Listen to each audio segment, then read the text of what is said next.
And welcome back to Rupy's Break from Reality. I'm in Miami. Welcome to Miami. There's a song in there somewhere, I'm sure. But I will get round to some of the more, obvious bits of Miami. But first things first, seeing as I'm parked nearby, this hotel behind me is the Fontainebleau. What's the relevance of the Fontainebleau Hotel here on Miami's South Beach? Well, Goldfinger. Remember the scene? Where it's actually James Bond's first interaction with Goldfinger, where he catches him cheating at gin rummy and goes up into the hotel room and convinces Jill Masterson, Tilly was a sister, to help Bond convince Goldfinger not to cheat. Well, I say convince Goldfinger not to cheat, he actually makes him lose. Anyway, I'm going to see if I can go in and have a drink and maybe some food, and more importantly, see if I can get out into the little courtyard where they had their drinks. I will not, you'll be pleased to hear, be wearing one of those ridiculous terry toweling robe things that that Bond was wearing. The world's not ready for that yet. So, I'm now safely ensconced on a deck chair type thing at the Fontainebleau Hotel in the courtyard by the pools. I think I'm looking at the tower over there that you'll see in a second, where Bond was on the balcony with Jill Masterson, and I reckon about here, roughly, is where Goldfinger and his little stool were sitting, playing gin rummy. Well, the stool was playing gin rummy, Goldfinger was cheating. Anyway, I think I'm just going to spend the day here. I think so. It feels like a perfectly pleasant place to spend a day in Miami. So, the Fontainebleau. Sorry, I'm looking around to just make sure I don't get run over. I'm actually looking in the right direction after so many months. Anyway, the Fontainebleau. It's very much a party hotel, full of beautiful people, beautiful young people who are all getting tanked up to go partying later. Naturally, I fit right in, but I feel I need to move on just to avoid showing all the younger people up. Nope, almost fell over.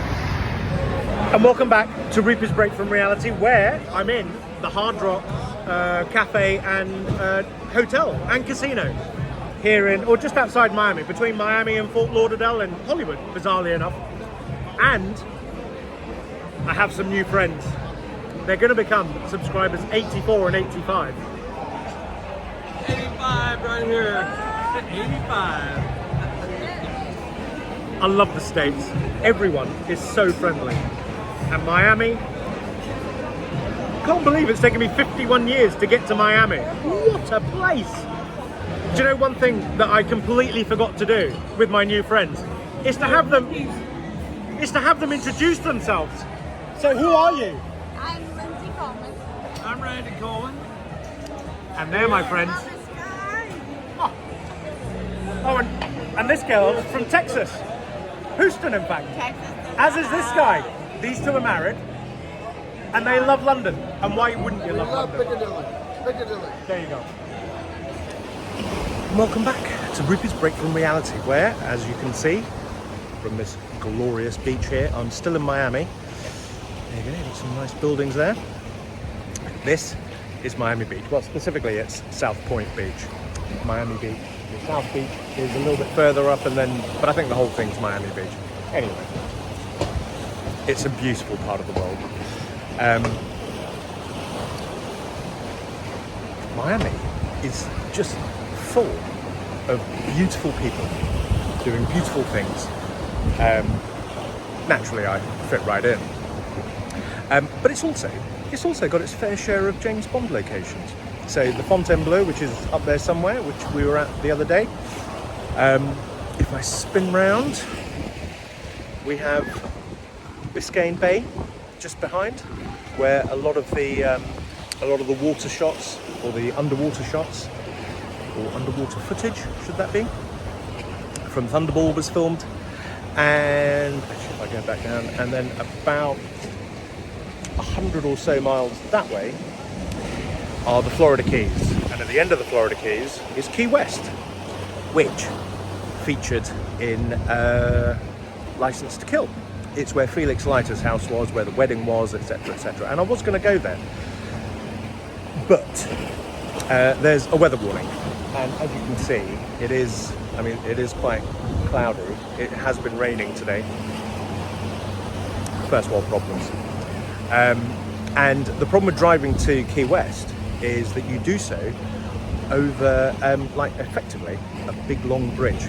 And if you've seen True Lies, actually if you've seen Living Daylights, you'll know exactly what I mean, because it's quite low, it's quite near the sea, and there's a severe thunderstorm warning for today. And so I might get stuck out there, which, wouldn't necessarily be the worst thing in the world. However, back to Bond. So, the Fontainebleau we've seen, Biscayne Bay we've seen. Back there is Miami International Airport, which was featured in Casino Royale. It's where the plane blows up. That sets off Le Chiffre's quest to regain some money by organising the poker game. We've also got, back there, some locations that were actually used for filming in Goldfinger. Now you may be wondering why I'm not actually going there. And the reason is because Miami is very, very congested. And there aren't actually an awful lot of places to just randomly stop and then jump out of the car and take a picture or a video, which is very annoying. And it's quite big and spread out, and so not very conducive to just wandering around. So I thought I'd just stay here, just enjoy the views. To coin a phrase from Die Another Day, terrible thing. But Pierce Brosnan had a great line in that, and he said it in Cuba, which is about 90 miles out there. I'm just here for the birds, which you can't see, but I can. I'm just not going to take any pictures of them because that would just be plain rude, frankly.